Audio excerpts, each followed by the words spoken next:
అయ్యా, దేవుడిచ్చిన ప్రసాదం అనుకుని నలుగురిని కన్నాను. ముగ్గురికి పెళ్లి చేయగలిగానయ్యా. ఈ ఊరి ఏమిచ్చినా మీరు తీసుకుంటారు కదయ్యా. ఇది మిగిలిపోయింది. తమరే ఏదో ఒకటి చెయ్యండి అయ్యా. అయ్యా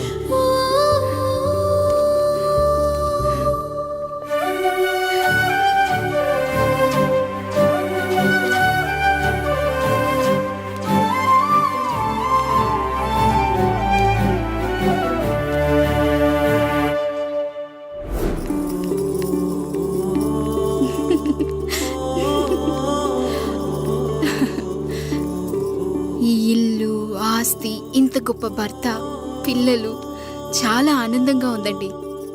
కానీ నాకు ఒకటే లోటు. మన తర్వాత మన పిల్లల్ని చూసుకోవడానికి వీళ్ళకొక అన్నయ్య కావాలండి.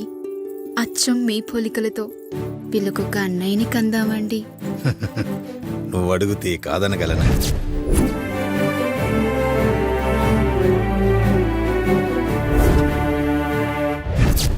నానా, రాయుడెక్కడా? ఇప్పుడే వస్తున్నాను నాన్న.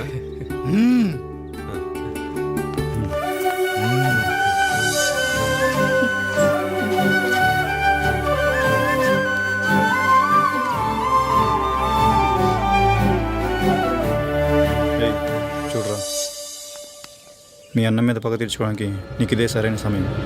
పర్లేదంటావా? ఏం పర్వాలేదు. అయ్యా, ఎరా రంగా, ఏం కావాలో అడగరా. నీకంటూ ఏమి ఇవ్వలేదు, నువ్వు ఏమి అడగలేదు. చెప్పరా. మా అన్నకు నాకు పడట్లేదయ్యా. తోడ పుట్టినవాడని చాలా సహించాను. అడ్డమైన దానాలు చేసి ఆస్తి మొత్తం పోగొట్టాడు. ఇప్పుడేం కావాలరా? కొద్దిగా ఈ కత్తి తీసుకొని వాడిని చంపి పెట్టండి అయ్యా.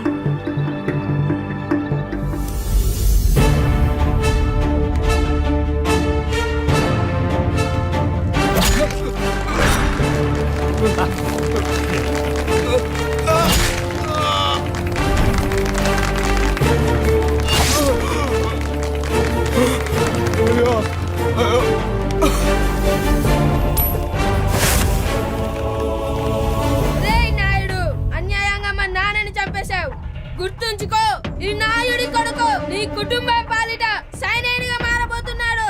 నిన్ను, నీ కొడుకుని, ఆడికి పుట్టబోయే కొడుకుని, అందరినీ లేపేస్తా.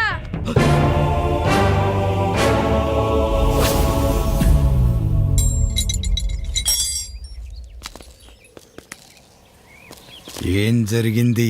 మీరు హత్య చేసినట్టు ఇప్పుడే సమాచారం అందింది.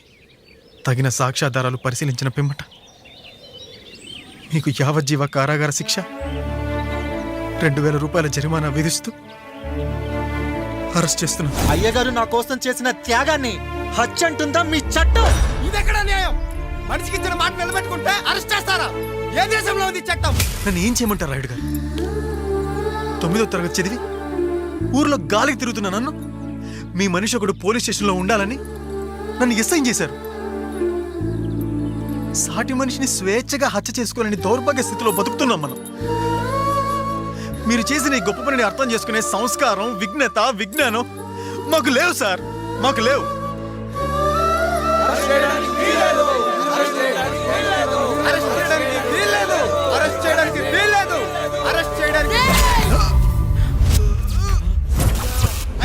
నాయుడు గారు,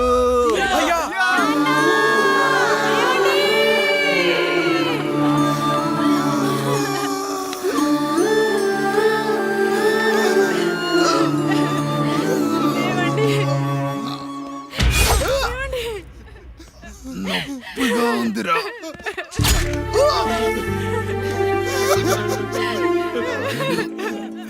సుధా, నేను లేకుండా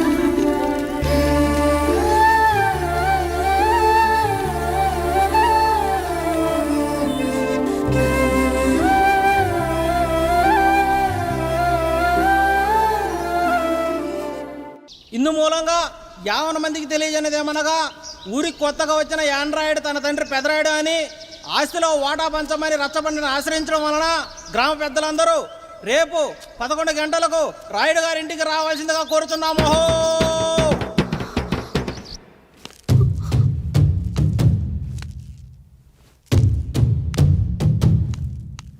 ఎందుకొచ్చారు? తన తాత పాపారాయుడు గారు ఆస్తి తనకు కూడా కావాలంటూ పంచాయతీలో ఫిర్యాదు చేశాడయ్యా.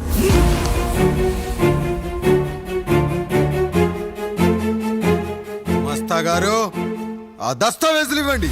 అయ్యా మరి మా సంగతి ఏంటి? అడగరేంటి? అవునన్నయ్య. ఈరోజు మీ పన్మేష్ కొడుకొచ్చాడు, రేపు ఆ పాలదం కూతురు వస్తుంది.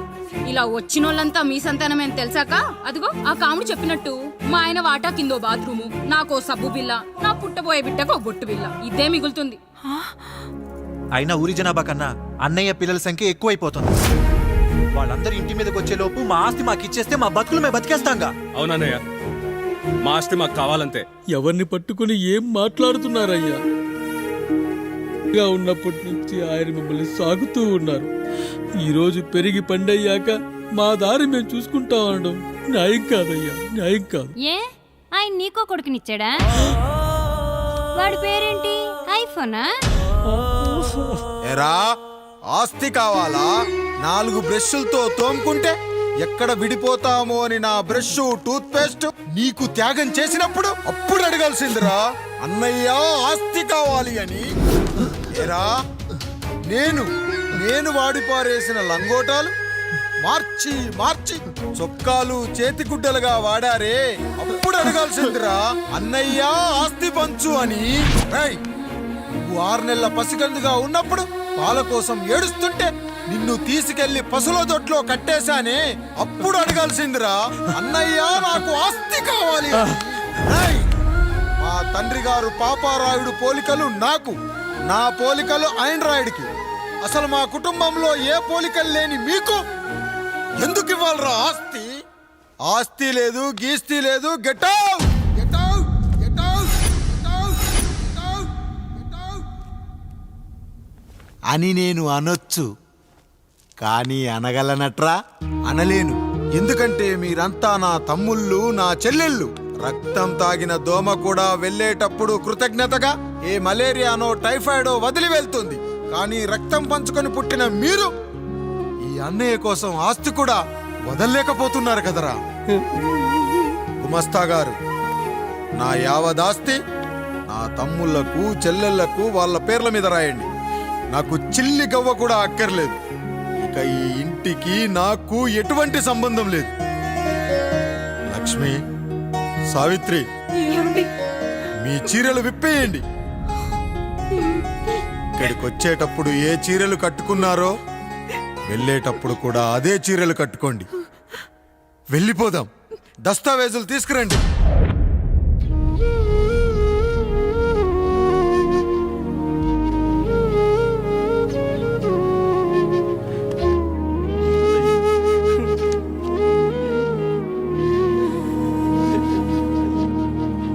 ఇక ఈ ఇంట్లో నా పేరు వినపడితే నా తమ్ముళ్ళు చెల్లెళ్ళు బాధపడతారయ్యా.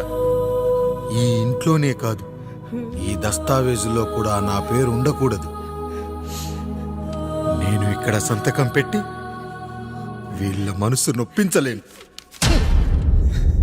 అయ్యా, మొత్తం వదిలేసి మీరెలా బతుకుతారయ్యా? ఎండకు నీడలా, వర్షానికి గొడుగులా నన్ను ఇన్నాళ్ళు కాపాడింది. కష్టాల్లో సుఖాల్లో నాకు తోడుగా నిలిచింది. నా నిజమైన ఆస్తిని, కుటుంబ గౌరవాన్ని కాపాడింది. ఇదేరా నా ఆస్తి, అంతస్తు. ఇదే మా నాన్నగారిచ్చిన లంగోట. బంగారం లాంటి తమ్ముళ్ళే లేనప్పుడు నాకు మాత్రం ఈ బట్టలెందుకురా?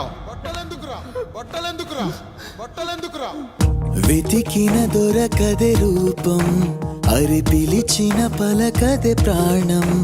వెతికా నువ్వు నడిచిన దారుల్లో, బ్రతికే నువ్వు విడిచిన శ్వాసల్లో. హో నీడనడిగా, గాలి నడిగా, ఎక్కడని నా ప్రాణం. ఏరునడిగా, ఊరునడిగా, ఎందుకని మౌనం? బాధనను విడువనని తడిమినది వెంటపడి.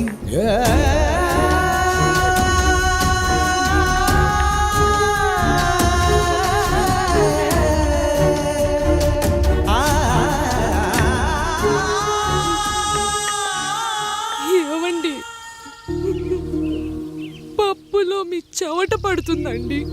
ఇడ్లీలో 2 చెంచాల ఉప్పు తగ్గించు లక్ష్మి. ఎలాగో మనం పేదోళ్ళమే కదా, కనీసం ఉప్పు ఖర్చైనా తగ్గుతుందనుకో.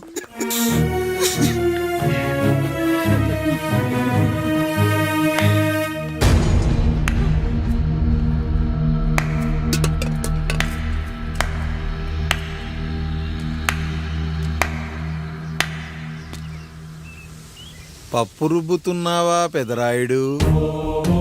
ఎవడికైనా చేసిన పాపం పండుతుంది అంటారు, నీకు మాత్రం అదిగో అలా పిండయింది. అరే రే రే రే రే, చేతి నిండా భార్యలు, ఇంటి నిండా బంధువులు, బీరువా నిండా డబ్బులు, ఊరి నిండా జనాలు. ఏరి ఎక్కడ? ఇంటర్వెల్ ముందు ఇంటర్ చదివే కుర్రాడు ఏదో ఆవేశంగా డైలాగులు చెప్పాడు, సెకండ్ హాఫ్ కు మర్చిపోతాడు అనుకున్నావు కదూ? మర్చిపోవడానికి నువ్వు నాకు ఇచ్చింది అప్పు కాదు, ద్రోహం.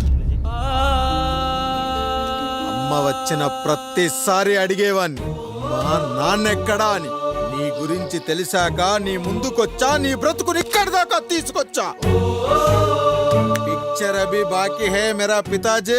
నిన్నిలాగే వదిలేస్తే ఈ ఆండ్రాయిడ్ తో వదలవు. సామ్సంగ్లు, హెచ్టీసీలు, లెనోవాలు అంటూ కనిపారేస్తూ మా అమ్మ లాంటోళ్ళ కోసం తిరుగుతూనే ఉంటావు.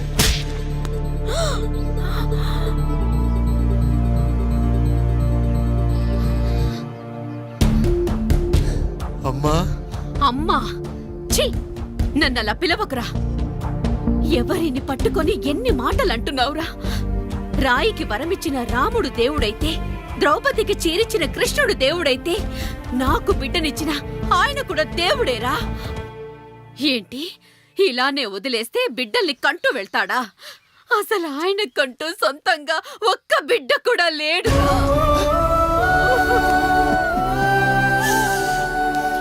అసలు ఏం జరిగిందో తెలుసా? మీరుండండి అయ్యా, ఉండండి. మొదటి భార్యని చేసుకున్నాక పిల్లలు పుట్టలేదని రెండో పెళ్లి చేసుకున్నారు. ఆవిడకి పుట్టలేదు. మూడోసారైనా తగులుతుందనుకున్నాం, తనకే పుట్టలేదు. పిల్లల కోసం పెళ్ళాలని మార్చాడే కాని వాళ్ళని వదిలేయలేదురా. అదిరా మా పెద్దయ్య మనసు. ఆయన దగ్గర బాణం ఉంది కానీ లేదురా, లేదు. అసలు నీ తండ్రి ఎవరో నీకు తెలుసా? తెలుసా? ఇదిగో ఈ కాముడేరా నీ తండ్రి. గేదె నల్లగా ఉన్నంత మాత్రాన పాలు తెల్లగా ఎలా ఉన్నాయనే కదరా నీ ప్రశ్న. దానికి సమాధానం చెప్పాలంటే, ఒక వర్షం కురిసిన రాత్రి నేను 9వ నెల బాలింతగా ఉన్నప్పుడు. పండు పండు, ఇదిగో. ఏమిటండి ఇది? నిద్రలేస్తే నేను, బయటికెళ్తే గంటోడు, పక్కకెళ్తే పాలేరు, ఎప్పుడూ తిరిగే తాయారు. రోజు మమ్మల్ని చూసి చూసి బిడ్డ కూడా జిడ్డుమొహం వేసుకుని పుడతాడేమో అని భయంగా ఉంది. కడుపులో ఉన్నప్పుడు మనం ఎవరి మొహాలైతే చూస్తామో అచ్చం వారి పోలికలతోనే పుడతారంటారు. పొరపాటున నా పోలికలతో పుడితే? అదేంటి కాముడు, నీకేం తక్కువ? జుట్టు ఉండాల్సిన చోట లేకుండా అవసరం లేని చోట విపరీతంగా పెరిగిపోతుంది. మనకు పుట్టబోయే బిడ్డ గొప్ప అందగాడై ఉండాలి. ఇదిగో రోజు ఈ దేవుడి ఫోటోలు చూడు, వాళ్ళలాగే అందంగా పుడతాడు. కడుపుతో ఉన్నప్పుడు ఎవరి ఫోటో చూస్తే ఆ పోలికలతో బిడ్డ పుడతాడా? కనిపించని దేవుడి పోలికలు నా బిడ్డకెందుకు? ఈ ఊరికి దేవుడు రాయుడు. నా బిడ్డ ఆయనలాగే పుట్టాలి, ఆయనలాగే పుట్టాలి.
ఏంటి పండు ఇలా వచ్చావు? అయ్యా తప్పు జరిగిపోయింది పెద్దయ్య. ఏం జరిగింది?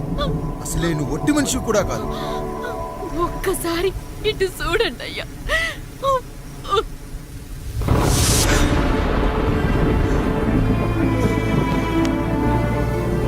వీడేంటి అచ్చం నాలా ఉన్నాడు? అసలేంటి, ఎందుకు ఇలా జరిగింది? నువ్వు ఎప్పుడైనా చీకట్లో పంపు సైడ్ దగ్గరికి వచ్చావా? మరి అమలాపురంలో శివాలయం దగ్గర రత్నాలు నీకేమైనా అమ్మవుతుందా? లేదు. పిఠాపురంలో పద్మ, రామాపురంలో లక్ష్మి, కాకినాడలో సుజాత. అయ్యో దేవుడా, అయ్యా అసలు ఇదంతా ఎలా జరిగింది పండు? అయ్యా ఇదంతా కాముడి వల్లే అయ్యా, కాముడి వల్లే. కాముడా? కాముడు కుటుంబానికి నాకు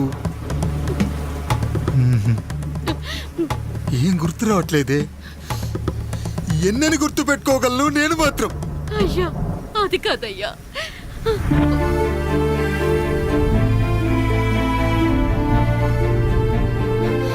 అలా రోజు మీ ఫోటో చూసి చూసి అచ్చం మీలాగే పుట్టాడు. అయ్యో, నా పోలికతో బిడ్డ కావాలనుకోవడం ఏంటి పండు? నువ్విలా చేయడం ఏంటి పండు? పోలికల కోసం ఫోటోలు ఎందుకు చూసావు పండు? అందుకే కదయ్యా ముందు ఆ డైలాగ్ చెప్పాను, తప్పు జరిగిందని. ఇప్పుడు ఏం చెయ్యాలయ్యా? స్వచ్ఛమైన మన ప్రేమను ఈ పాడులోకం అర్థం చేసుకోదు. కనీసం మీ ఇద్దరి జీవితం బాగున్నా ఆనందపడేవని. వీణ్ణి ఇక్కడ ఉంచొద్దు పండు, బయటికి పంపించు. బయటికి పంపించి బాగా చదివించు, గొప్పవాణ్ణి చెయ్యి. వీడికి అయ్యే ఖర్చంతా నేనే భరిస్తా. అవసరమైతే ఆ డబ్బు కాముడి జీతంలో కట్ చేద్దాం. అయ్యా వెళ్లే ముందు వీడికొక పేరు పెట్టండి అయ్యా. వీడు ఇంకో రాయుడు, అంటే ఇంగ్లీష్లో అండ్ రాయుడు, అండ్ రాయుడు.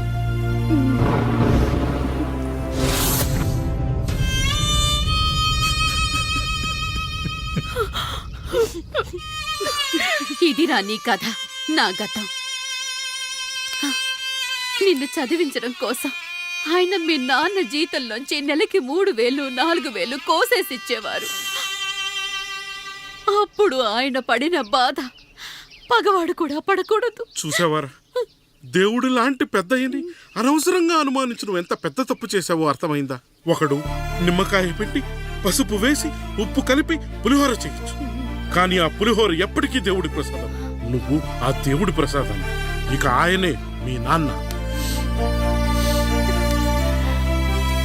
చూసావా అమ్మా, ఈ రోజు నుంచి నాకు 3 అమ్మలు, 2 నాన్నలు. నీకు మాత్రం ఒక్కడే భర్త, నాన్నకు మాత్రం ఒక్కటే భార్య. మా నాయనే. అయ్యా, బిడ్డను ఒక్కసారి ఎత్తుకొని తిప్పండి అయ్యా. బాబు, నాన్నా,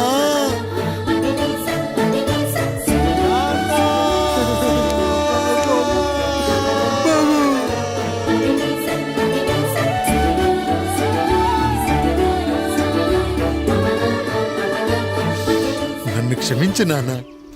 ఇప్పటికైనా నిజం అర్థం చేసుకున్నావు. అది నాకు చాలురా, చాలు. చాలదు నాన్న. నిన్ను ఏలెత్తి చూపిన జనంతో చెయ్యెత్తి దండం పెట్టించాలి. అన్నయ్య కంటే ఆస్తి ముఖ్యమనుకున్న మన కుటుంబానికి గుణపాఠం నేర్పించాలి. ఇక నాకు వదిలే నాన్న, నేను చూసుకుంటా.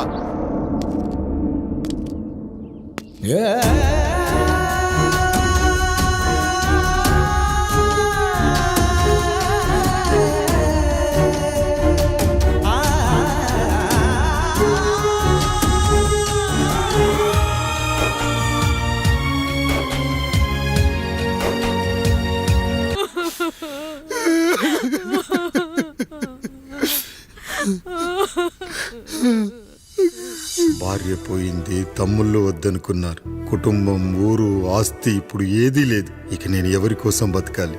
ఏ కరెంటు నా భార్యను పొట్టను పెట్టుకుందో అదే కరెంటు నా చావును కోరుకుంటుందో. నా చావుతో అయినా నా తమ్ముళ్ళు, నా జనం నన్ను అర్థం చేసుకోగలిగితే చాలు. ఉంటాను, ఉంటాను.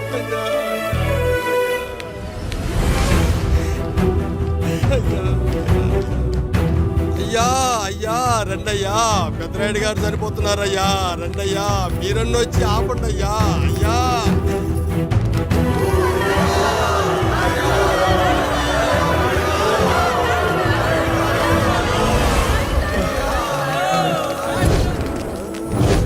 కొడుకుల్లారా, నా బిడ్డల్లారా, నా జీవితం మీకే అంకితం. మళ్ళీ జన్మంటూ ఉంటే మీకోసం తిరిగి వస్తా.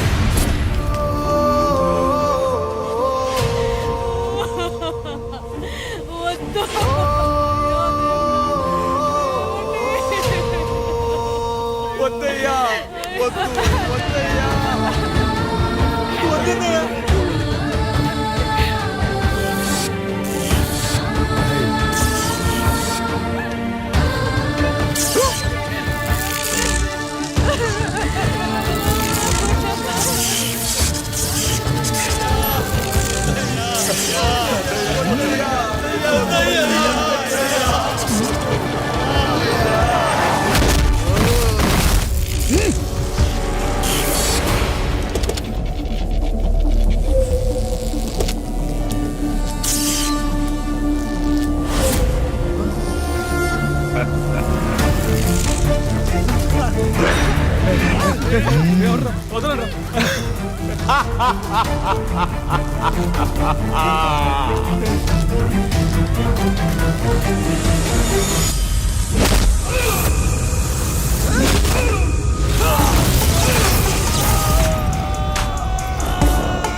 ఎవడొస్తాడు?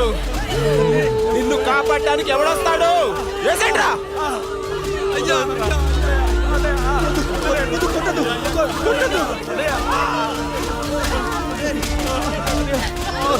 కష్టం వస్తే ఒక్కసారి నాన్న అని పిలవరా, ఆ సమాధిలోంచైనా లేచొస్తా.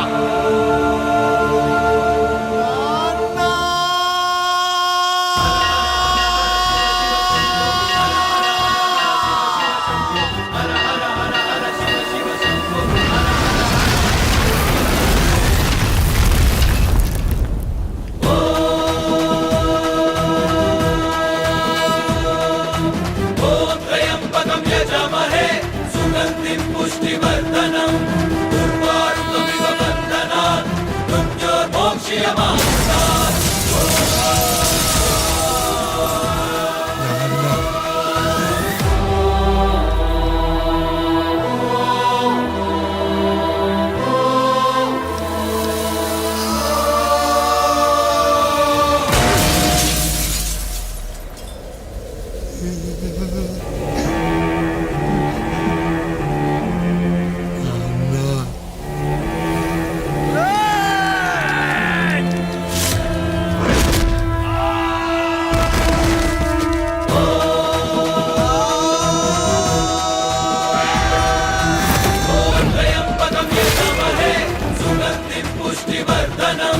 దుర్వారుకమివ బంధనాన్ మృత్యోర్మోక్ష్యమామృతాత్